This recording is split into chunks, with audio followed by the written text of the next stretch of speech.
Assalamualaikum warahmatullahi wabarakatuh. Selamat pagi semuanya. Terima kasih banyak karena telah menyempatkan waktunya untuk menyimak video presentasi dari saya pada pagi hari ini. Perkenalkan, saya Anissa, NIM 087 dari kelas Perbankan Syariah 3 angkatan 2020. Dan dalam kesempatan kali ini, saya akan memaparkan materi tentang pengantar ekonomi makro Islam. Poin pertama yang akan saya bahas yaitu pengertian dari ekonomi makro konvensional. Jadi, apa itu ekonomi makro? Ekonomi makro adalah cabang ilmu ekonomi seputar ekonomi secara keseluruhan atau agregat, termasuk kinerja, perilaku, hingga proses pengambilan keputusan. Sedangkan pengertian ekonomi makro menurut Bapak Ekonomi Dunia, yaitu Adam Smith, makroekonomi adalah sebuah upaya untuk menganalisis suatu fenomena atau peristiwa, biasanya guna mengetahui sebab akibat dari peristiwa tersebut. Pengertian dari ekonomi makro menurut Budiono, penulis buku dari ekonomi makro merujuk pada cabang ilmu untuk mengetahui pertumbuhan perekonomian suatu negara serta pokok-pokok ekonominya dalam jangka pendek maupun jangka panjang. Poin yang kedua yaitu prinsip-prinsip ekonomi makro konvensional. Prinsip ekonomi adalah panduan dalam kegiatan ekonomi untuk mencapai perbandingan rasional antara pengorbanan yang dikeluarkan dan hasil yang diperoleh. Jadi, prinsip ekonomi merupakan acuan bagaimana ekonomi harus dijalankan. 10 prinsip ekonomi menurut George Mankiw diantaranya yaitu 1. Setiap orang menghadapi trade-off. Umumnya, untuk mendapatkan sesuatu yang diinginkan, Anda harus menukarkan sesuatu yang sama nilainya. Berdasarkan keputusan tersebut, maka Anda akan dihadapkan dengan trade-off atau pertukaran dengan merelakan sesuatu untuk suatu tujuan. Semua orang tentu akan menghadapi trade-off, maka secara tidak langsung hal tersebut memberi tahu Anda bahwa mana keputusan yang harus diambil. Akhirnya, keputusan tersebut akan menyadarkan Anda bahwa trade-off yang harus dihadapi merupakan suatu hal yang sangat penting. Hal ini disebabkan karena semua orang bisa mengambil keputusan terbaik selama pilihan itu dapat dipahami. Untuk prinsip yang kedua yaitu biaya merupakan harga untuk mendapatkan sesuatu. Nah, akibat dari prinsip trade-off di atas, maka dalam mengambil suatu keputusan, Anda harus bisa membandingkan antara manfaat dengan biaya yang dikeluarkan. Berkaitan dengan prinsip ekonomi tersebut, biaya merupakan nilai yang sepadan dengan usaha yang dikeluarkan dalam menjalankan kegiatan ekonomi. Untuk prinsip yang ketiga yaitu berpikir rasional. Mengambil keputusan dalam hidup tentunya tidak ada yang benar-benar hitam atau putih saja, tetapi biasanya berada di daerah abu-abu, yaitu antara hitam dan putih. Di berbagai kondisi, biasanya manusia membuat suatu keputusan terbaiknya berdasarkan akal pikiran yang relevan. Untuk dapat membuat suatu keputusan, Anda wajib mengetahui apa keuntungan yang akan didapatkan dari keputusan tersebut. Dengan membandingkan antara keuntungan marginal dengan biaya marginal, maka Anda akan memperoleh keputusan yang tepat. Prinsip yang keempat yaitu tiap orang menyukai insentif. Pada saat seseorang mengambil suatu keputusan dengan membandingkan antara keuntungan dan biaya, maka kebiasaan tersebut akan berubah jika perubahan pada keuntungan merupakan biayanya. Keuntungan yang bertambah atas apa yang sudah dikerjakan akan membuat seseorang akan lebih produktif. Orang-orang yang semacam ini termasuk dalam kriteria tanggap terhadap insentif. Prinsip yang kelima yaitu perdagangan saling menguntungkan semua pihak. Mungkin Anda pernah mendengar bahwa Jepang merupakan pesaing Amerika dalam dominasi perekonomian dunia. Namun, pada kenyataannya, perdagangan antara Jepang, Amerika, serta negara lainnya bukanlah seperti pertandingan olahraga. Persaingan ekonomi tidak kenal atau kalah, melainkan siapa yang paling diuntungkan dengan persaingan ini. Perdagangan membuat negara-negara yang memiliki spesialisasi dalam satu bidang tertentu akan menghasilkan banyak barang dan jasa.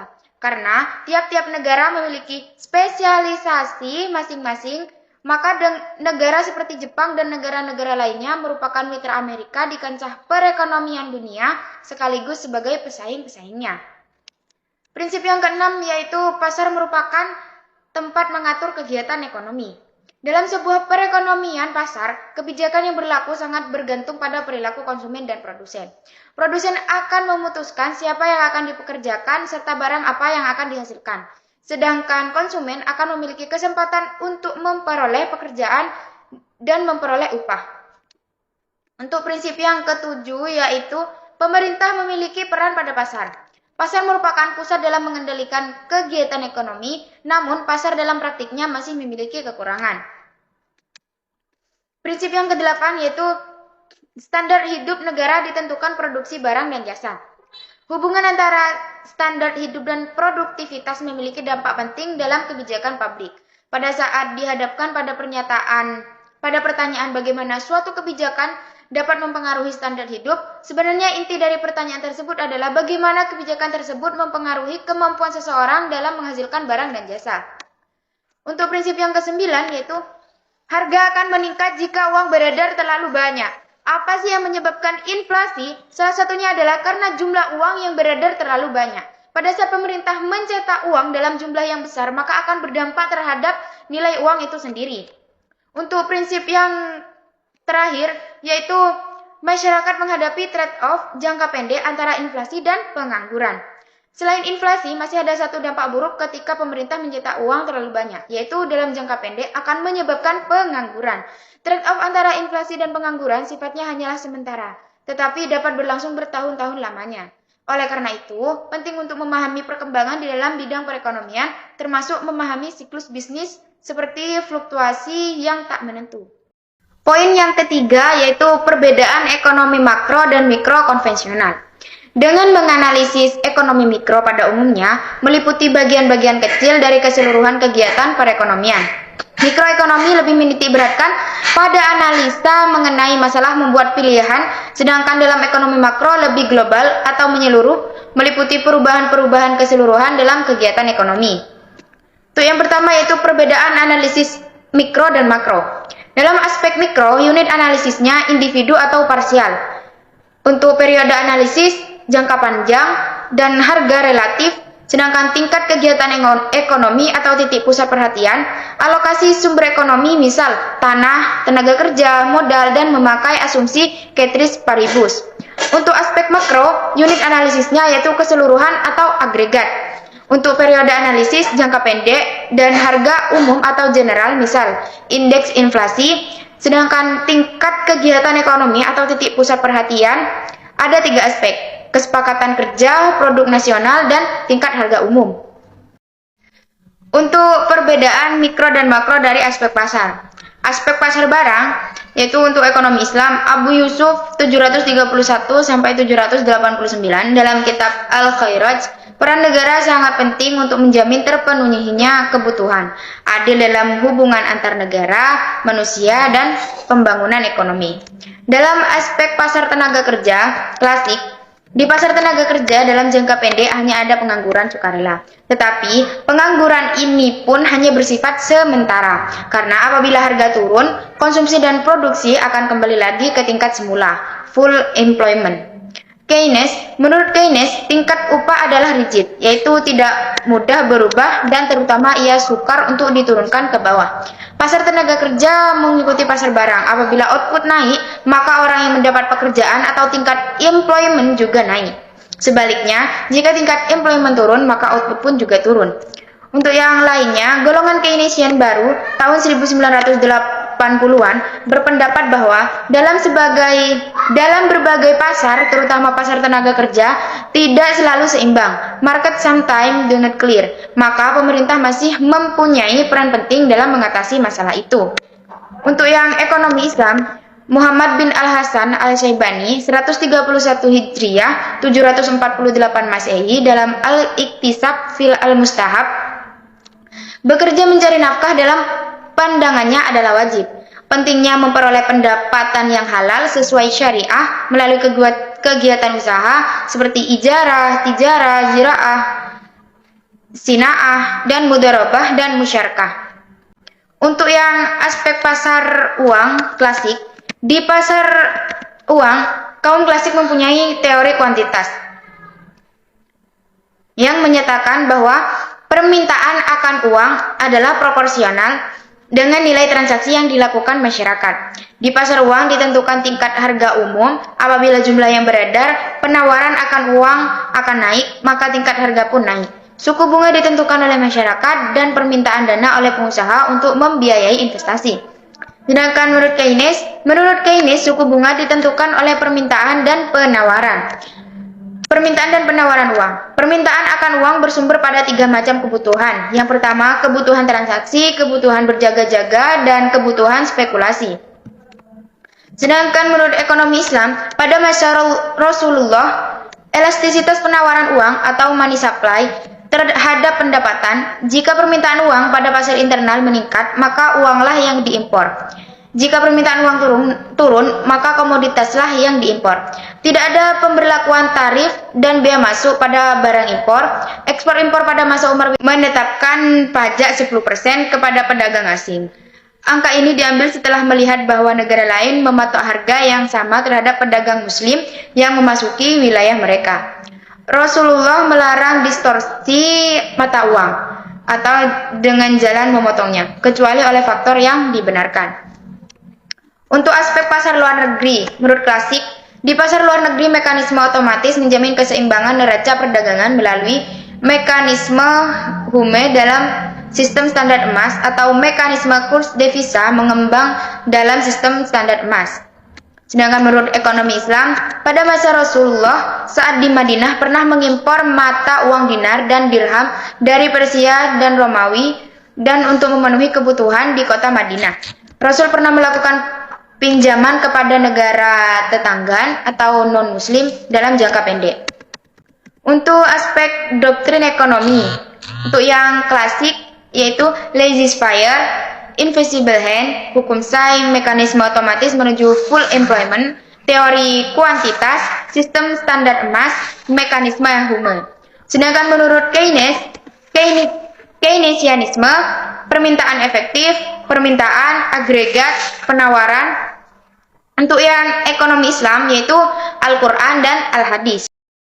Untuk poin yang keempat yaitu ekonomi makro Islam. Jadi, apa sih yang dimaksud dengan ekonomi makro Islam? Ekonomi makro Islam adalah studi tentang analisa ekonomi yang bersifat menyeluruh atau agregat dan menitik beratkan pada analisis tentang faktor-faktor yang menentukan kegiatan ekonomi suatu negara serta mengkaji peran pemerintah dalam mengatasi segala permasalahan ekonomi dengan berlandaskan pada prinsip-prinsip syariah. Poin yang kelima yaitu prinsip-prinsip ekonomi makro Islam. Prinsip ekonomi Islam dapat dibagi menjadi 3 bagian menurut komplement umum. Di dalam prinsip-prinsip ekonomi Islam terdapat beberapa kandungan nilai-nilai universal, diantaranya yaitu yang pertama, tauhid atau keesaan Allah, memiliki arti bahwa semua yang kita lakukan di dunia akan dipertanggungjawabkan kepada Allah di akhirat kelak. Untuk yang kedua yaitu adil atau keadilan, memiliki arti bahwa Allah telah memerintahkan manusia untuk berbuat adil dan tidak menzalimi pihak lain demi memperoleh keuntungan pribadi. Untuk yang ketiga yaitu nabuah atau kenabian, menjadikan sifat dan sikap Nabi sebagai teladan dalam melakukan segala aktivitas di dunia. Untuk yang keempat yaitu khilafah atau pemerintah. Peran pemerintah adalah memastikan tidak ada distorsi sehingga perekonomian dapat berjalan dengan baik. Untuk yang kelima yaitu ma'ad atau hasil. Dalam Islam hasil atau laba yang diperoleh di dunia juga menjadi laba di akhirat. Beralaskan nilai-nilai universal 5 di atas, maka dapat dihasilkan 3 prinsip derivatif di bawah ini sebagai berikut. Yang pertama yaitu multi-type ownership atau kepemilikan multijenis. Yang kedua yaitu freedom to act atau kebiasaan bertindak atau berusaha. Yang ketiga yaitu social justice atau keadilan sosial. Untuk yang prinsip-prinsip dari ekonomi Islam menurut estimasi dari Khorduri 1986, yang pertama yaitu prinsip tauhid atau persaudaraan. Tauhid adalah konsep hubungan antara seorang hamba kepada zat yang telah menciptakan kehidupan atau juga biasa disebut hablum minallah. Segala aktivitas apapun yang dilakukan manusia adalah akan melihatnya. Oleh karena itu, seorang muslim yang taat kegiatannya senantiasa terjaga dari aktivitas yang berkarakter buruk. Untuk yang prinsip yang kedua yaitu prinsip bekerja dan produktivitas. Di dalam penerapan ekonomi Islam, seseorang dituntut untuk bekerja semaksimal mungkin, bertujuan memberikan hasil yang terbaik sehingga tercapailah kemaslahatan umat. Hasil pekerjaan ini sangat layak sesuai dengan standar kehidupan layak. Untuk yang ketiga yaitu prinsip distribusi kekayaan yang adil. Adapun prinsip ekonomi Islam yang terjadi menurut Qurduri adalah konsesi atas hak masyarakat dan retribusi kekayaan. Metode dalam pendistribusian yang dimanfaatkan oleh Islam adalah dengan via metode zakat. Poin yang keenam yaitu perbedaan ekonomi makro Islam dan konvensional. Dalam teori makro, kita menggolongkan orang-orang atau lembaga yang melakukan kegiatan ekonomi menjadi 5 kelompok besar. Yang pertama yaitu rumah tangga, yang kedua produsen, dan yang ketiga yaitu pemerintah, yang keempat yaitu lembaga-lembaga keuangan, dan yang kelima yaitu negara-negara lain. Kegiatan dari kelima kelompok pelaku ini serta kaitannya dengan keempat pasar di atas akan dijelaskan perbedaan makro Islam dengan makro konvensional. Yang pertama yaitu kegiatan kelompok rumah tangga.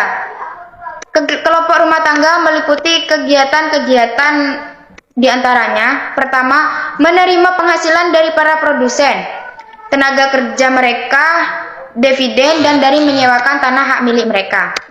Dalam ekonomi Islam, belanja atau konsumsi terikat dengan kehalalan jenis.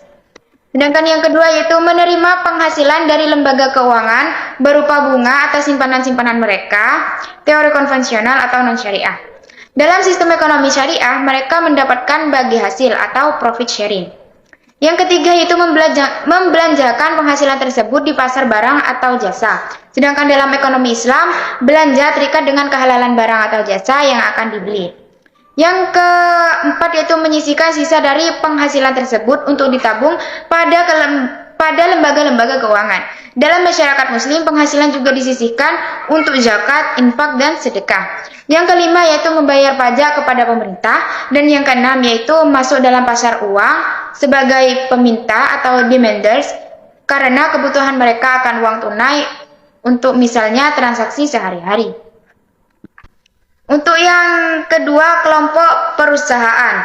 Kelompok produsen melakukan kegiatan-kegiatan pokok berupa pertama, memproduksi dan menjual barang-barang atau jasa, yaitu sebagai supplier di pasar barang. Sedangkan dalam ekonomi Islam, memproduksi dan menjual barang atau jasa harus berupa barang atau jasa yang halal. Yang kedua yaitu menyewa atau menggunakan faktor-faktor produksi yang dimiliki oleh kelompok rumah tangga untuk proses produksi. Yang ketiga yaitu menentukan pembelian barang-barang modal dan stok barang-barang lain. Untuk yang ketiga yaitu meminta kredit dari lembaga keuangan untuk membiayai investasi mereka. Sedangkan dalam ekonomi Islam berupa pembiayaan yang sesuai syariah yaitu mudharabah atau musyarakah dan sistem bagi hasil.